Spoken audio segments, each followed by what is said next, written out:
Chapter 53, Chapter 47. Eliza was sadly right. She had barely been back at Hogwarts before she received another letter from Dumbledore requesting her presence. Feeling particularly vindictive, Eliza set the message on fire the second after she had received it. Theo had looked somewhat disappointed, but Theo didn't have to deal with Dumbledore on a constant basis either, so he could shut up. Sighing heavily, Eliza continued her trek up to the headmaster's office, leaving Draco and Daphne in charge of welcoming back all the Slytherins after Yule break. The corridors were empty, and Eliza let out another long, suffering sigh when she arrived at the gargoyle statue. "Acid pops," Eliza said bitterly, and began to climb the stairs. Dumbledore was sat behind his desk, as always, old-aged eyes meeting Eliza's the second she walked in the room. He smiled, slightly pityingly, when she took the seat across from him. "I believe you've had a very busy Christmas, my girl," Dumbledore said, and pointed to an old edition of the Prophet, open to the page of her and Tom at the Malfoy Yule Ball, and Eliza scowled. "He cornered me while I was there, threatened to cause trouble if I didn't share a dance with him," she muttered, glaring at the wall above Dumbledore's head. "He said he had a message for you, and when I told him I wasn't a bloody owl, he said he'd massacre the whole room." Dumbledore looked at her curiously, raising his thin eyebrows in question. "And what was the message?" Eliza let out a scoff. It wasn't even anything important. Schoolyard taunting, really. "He said that you were getting on in your old age, and that you best hurry if you ever wanted to catch up." Dumbledore let out a heavy sigh, a resigned look on his face. "I suspected as much," he said quietly, as if such a vague and useless taunt actually made sense somehow, before shoving the pensive forward. "Which just makes the memories I plan on showing you tonight all the more important." Eliza stood, so she was peering over the pensive next to Dumbledore. "And what is the first memory we'll be seeing, sir?" she asked with an inward grimace. She really rather despised these lessons. In the summer of Tom Riddle's 16th year, he left the orphanage to track down his wizarding family. The Gaunts, Dumbledore explained, and poured the memories into the pensive. "And it is Morphin Gaunt who we will be revisiting." Eliza ducked into the memory after Dumbledore, landing on her feet in the middle of a run-down grimy old shack, the Gaunt house, next to Dumbledore. Old grizzled man sat in an armchair, with a beard so large Eliza could barely make out his face, and when there was a knock at the door he stirred with a start. The door swung open, and there stood Tom Pale, dark and handsome, with an almost disconcerting blank look on his face. There was no disgust in his eyes as he conversed with Morphin, no appraisal or vindication, or even a glimmer of anger. "Riddle came back?" Tom was asking, and Eliza didn't need to see the memory to know what would happen next. "I tracked them down, and when I stood in front of their house, this giant, massive house, I couldn't help but wonder Morphin was shouting about the locket, his missing heirloom, when the memory suddenly went dark as Tom moved forward, and Eliza was jolted back into the present, still stood by the pensive, Dumbledore by her side. When Morphin awoke next morning, he was lying on the floor, quite alone. Marvolo's ring had gone. Eliza stubbornly resisted the urge to run her thumb over the said ring that still sat invisibly on her hand. Meanwhile, in the village of Little Hangleton, a maid was running along the high street, screaming that there were 3 bodies lying in the drawing-room of the big house. Tom Riddle Sr. and his mother and father, killing them. It didn't change anything. Didn't change how I felt, didn't change all the things I'd experienced, but it did change one thing. We have no memories to show us this, but I think we can be fairly sure what happened. Voldemort stupefied his uncle, took his wand, and proceeded across the valley to the big house over the way. There he murdered the Muggle man who had abandoned his witch mother, and for good measure, his Muggle grandparents, thus obliterating the last of the unworthy Riddle line and revenging himself upon the father who never wanted him. It removed all doubt in my mind. I made it here not because of what I could have been, but because of what I am. And if what I am is a monster, then so be it. But monsters came in all different shapes and sizes. Some were like Tom, and some were like her. And some were like Dumbledore, creating a child soldier for the greater good, raising her like a lamb for slaughter. Dumbledore poured another phial of memories into the pensive, although unlike others previous, these were congealed and murky. "Now," he said brightly, and Eliza resisted the urge to scowl. "This won't take long. once more into the pensive. And I believe this may clear up the mystery surrounding Voldemort's message. Eliza peered in and blinked in surprise when she ended up somewhere very familiar to her. The memory took place near the Slytherin common rooms, and most curiously it featured a much younger Horace Slughorn. He was lounging in a very comfortable-looking armchair, feet resting on a velvet buffet, and hosting what could only be one of his famed slug club meetings. The man was sipping a glass of fire whiskey, whilst his other hand riffled through a box of what looked like crystallized pineapple. Dumbledore appeared next to her, and Eliza took a moment to observe the rest of the boys that were sat around the table. She could recognize Alexander not, so much younger than what he was now, but still recognizable. There was a Lestrange from the looks of it, and she thought she could spot a Rosier and an Avery. And there, at the center of the table, sat Tom. The gaunt ring already rested on his finger, and Eliza had to stifle a grin when she saw his casual posturing. She wondered how any of the Slytherin boys had survived sharing a dorm with Tom in his Hogwarts year. "Sir, is it true that Professor Merrythought is retiring?" he asked casually, but Eliza could see the curious gleam in his eyes. He would have been wondering about the defense job at this point, she knew.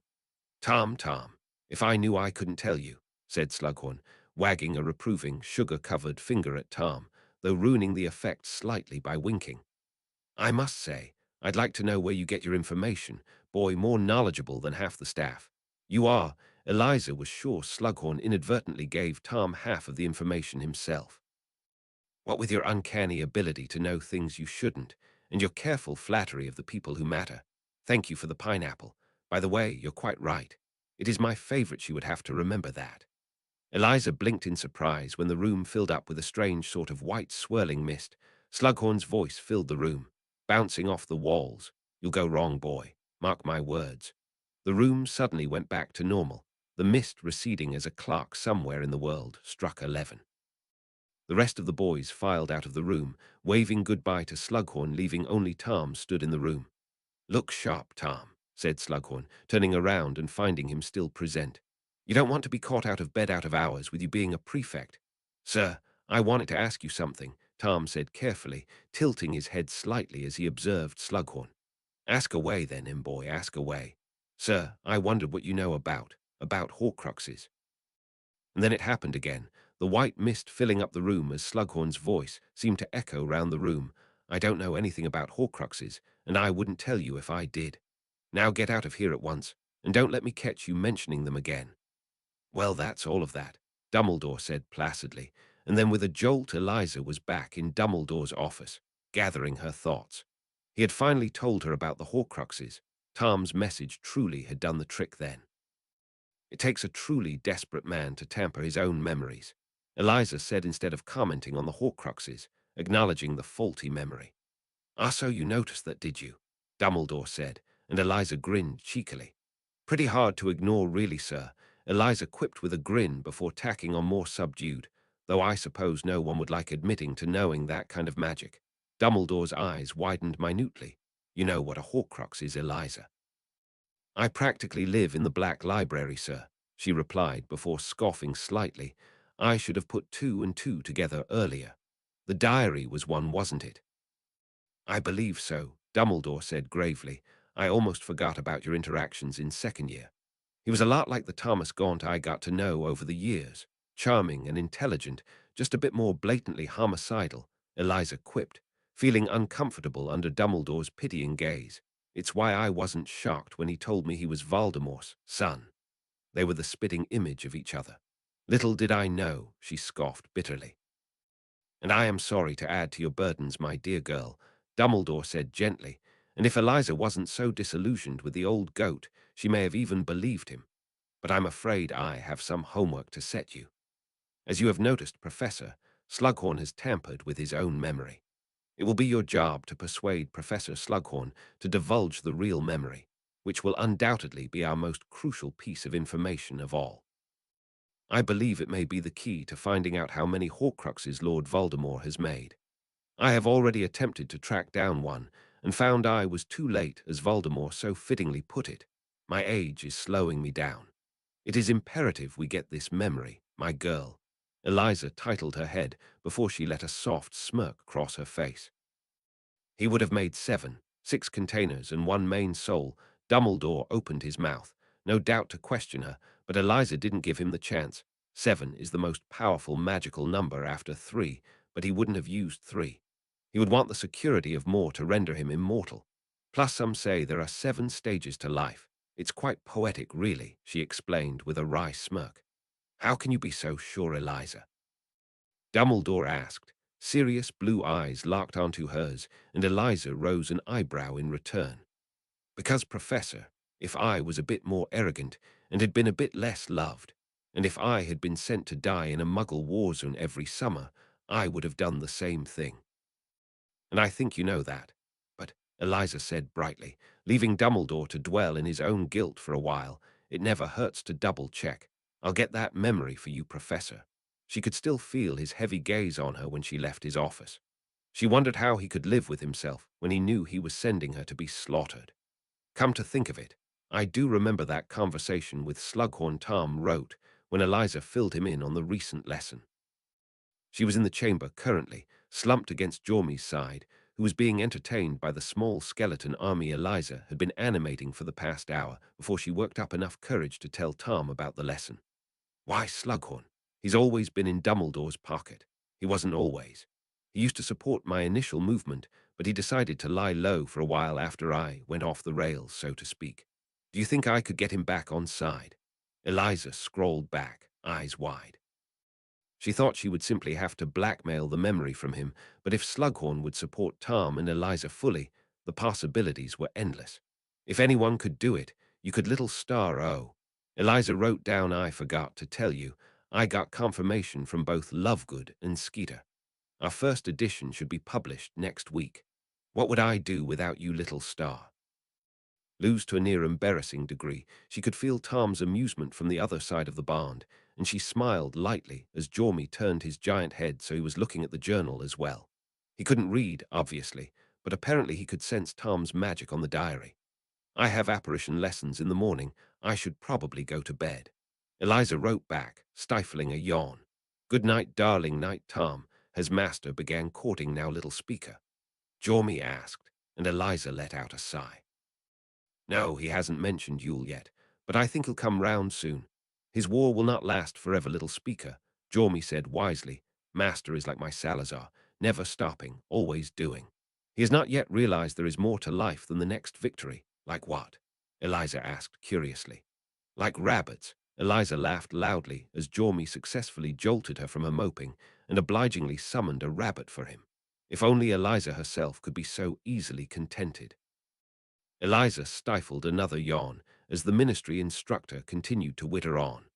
One of the first-year Slytherins was having trouble with their dorm mates, and so Eliza had to step in this morning and sort everything out, which sadly meant by the time she got to the Great Hall, she didn't have any time for her morning coffee.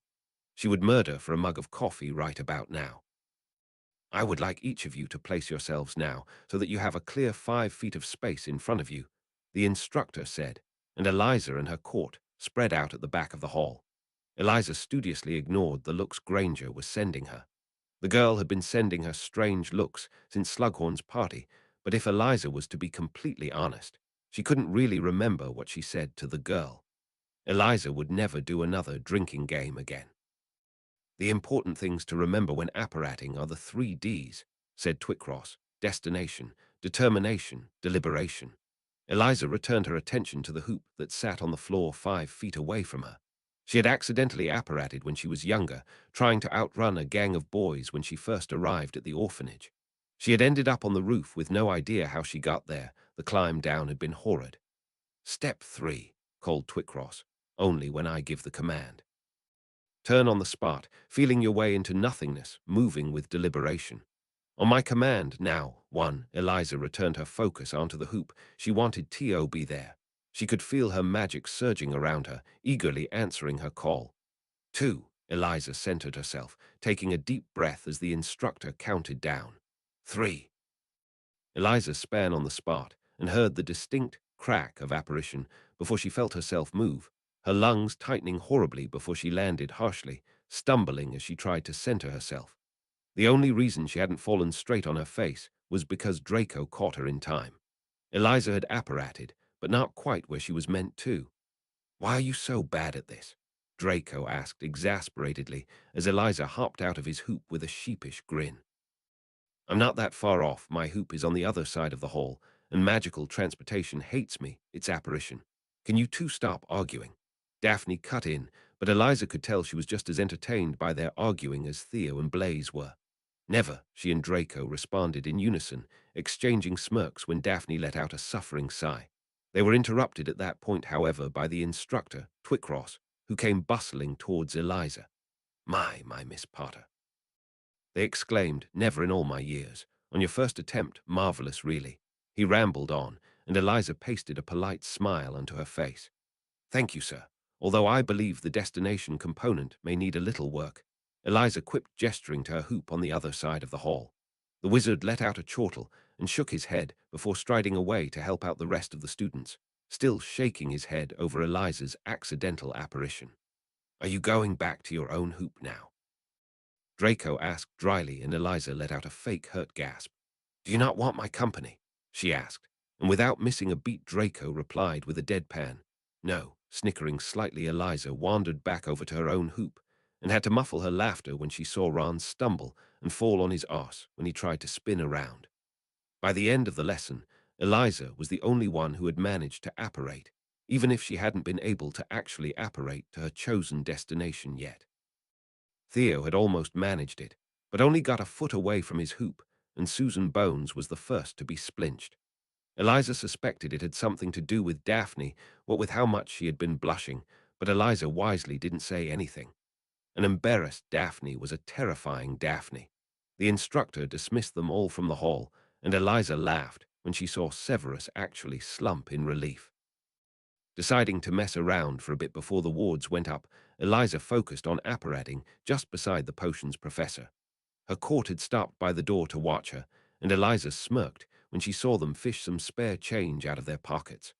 Focusing, she felt her magic rise, and that familiar feeling crept over her. And then she moved. With a crack, she appeared right next to Severus, who let out an honest to Merlin's swear when she appeared next to him. He turned to face her with the most defeated look on his face she had ever seen. "Why?"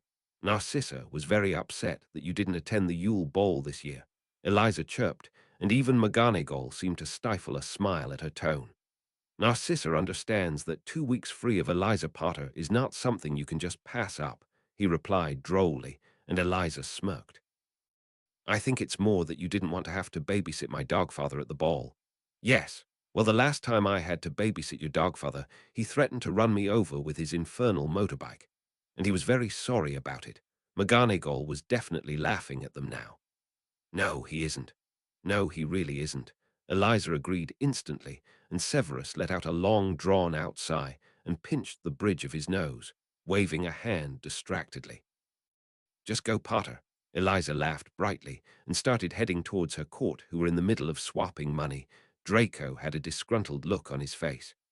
"I'll see you in defense, sir," Eliza called over her shoulder, and the door swung close behind them. But not before they all heard a murmured prayer and McGonagall's ringing loud laughter. She wondered if anyone would come to the kitchens with her. She was still rather craving that coffee. It was the beginning of March when Eliza's hard work finally paid off. She had been thinking of doing something like this for a while, really, and with Sirius giving his full financial backing, Eliza was finally ready to put her plans into motion. She had gotten Luna to put her in touch with her father over the school year, and after much bartering, he had finally agreed to sell over the Quibbler to Eliza. It was all very much a secret, however. Eliza had bought out the newspaper, but it would still be under the Lovegood name, so Eliza wouldn't have to try and get a license. Rita had agreed to come and work for their newspaper, which put quite a dent in Eliza's savings, but sacrifices did need to be made. The owls flew in overhead, and Eliza smirked into her coffee. She had taken the liberty of sending everyone at Hogwarts the first edition of the paper, and she had pulled in some favors so that her newest investment would be selling from almost every stall along Diagon. Hedwig dropped the paper in front of her, and Eliza obligingly handed her a strip of bacon in thanks for the delivery. Hedwig preened slightly at a job well done and left Eliza's paper behind, the insider. "Eliza, what have you done?" Daphne asked. although it sounded more like a demand. Eliza's smirk grew as she flicked through the newspaper. We have always said people need to be more informed. Eliza pointed out, I'm only doing community service, really. Ministry militant madness. Rufus Scrimgeour's new aura budget. Draco read out one of the headlines, and Eliza sniffed pompously. People should be informed about our minister's plan to waste all our money on funding a subpar aura unit. Okay, Blaze said dubiously. What about the Department of Mysteries? What they don't want you to know. The Department of Mysteries is meant to better wizarding society, and yet the last paper they released to the public was in the 1950s. Knowledge should be shared. Did you know that Hogwarts holds the only tame herd of the Strals in wizarding Britain? Theo read out questioningly, and Eliza shrugged. Luna just liked the sound of that, she explained, and started paging through the politics columns. Tom had written those columns, updates on the Wisengamot sessions, and ministry movements specifically for the general public. Rita wrote the main news, as well as the society columns, and Eliza took great pleasure in writing what she deemed the Did You Know section. The first issue, today's, was quite tame. They couldn't have their paper being classed as propaganda, so Eliza had stayed away from her more controversial news. Instead, she had filled the back with rare household charms. The Grimule library was a gold mine. She had brought together a collection of magical breakthroughs in the past month or so as well. She had also slipped in the fact that Dumbledore has been removed from his post as headmaster twice, and yet still continued to hold his post as headmaster. The beginning of his fall from grace, and it would all happen with this paper. To scheming, Eliza announced, raising her coffee mug towards her court. They each grabbed their own drink and raised them towards each other. To revolution, Theo added in with a smirk, and to a Slytherin victory, Draco finished, and they all clinked their glasses together. To victory. It was so close she could taste it. A new issue of The Insider was published every week and soon became the Daily Prophet's biggest competitor. According to Tom Wizarding, Britain felt that The Insider was a much more trustworthy source then if it was a new paper, and they appreciated the clarity it shed on the ministry. Already, they had caused a storm with a few of the articles, causing massive upheaval in the ministry, which of course gave Tom the perfect opportunity to gain more of a foothold. Lord Gaunt had even started publicly endorsing The Insider, so Dumbledore wouldn't even suspect Eliza's hand in it when much more sensitive information was exposed. Over the past, a month, Eliza had The Insider run articles from myth-busting Kelpies to the state of the Hogwarts education, which still hadn't been remedied even with the article published in the Daily Prophet a few years back. Eliza was rather enjoying the chaos she was causing, really, especially considering almost all of Wizarding Britain was reading the paper. She was planning on publishing all her research in the next few weeks, which she was sure would send the whole of Britain into a disarray. Tom had agreed to be the front man for her research. Any studies she wanted published he would fund. Eliza had given him a list a couple of weeks ago, and if the debunking of a Mortentia happened to be on there then, well, what a coincidence that was. She had also gathered general statistics for their next issue, which was sure to cause quite a stir. Eliza had done quite a lot of research. In the past 30 or so years, the rate of childbirth in Wizarding Britain had plummeted, and more squibs were being born. 30 years has also coincidentally been the same amount of time Sabbaths worshipping Lady Magic have been illegal.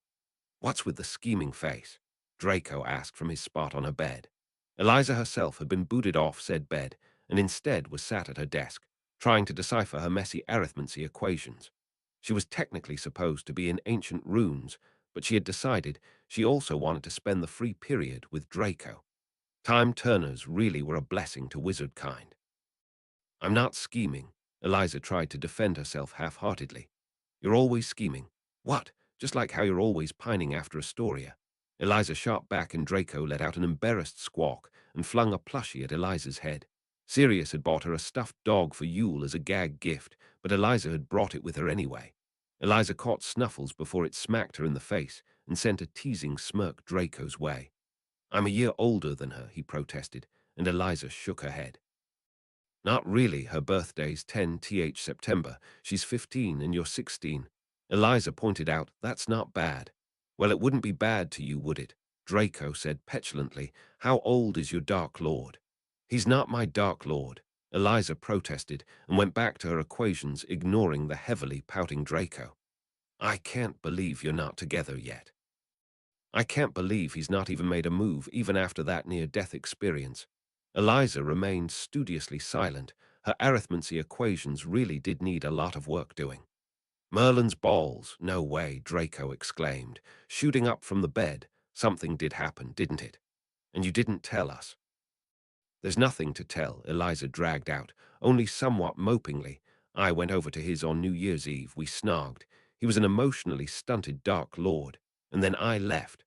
Oh, my Merlin, Draco said, fake fanning himself. Come on, Potter, give me the details. Eliza threw Snuffles back in his face and went back to her equations. He still did get all the details.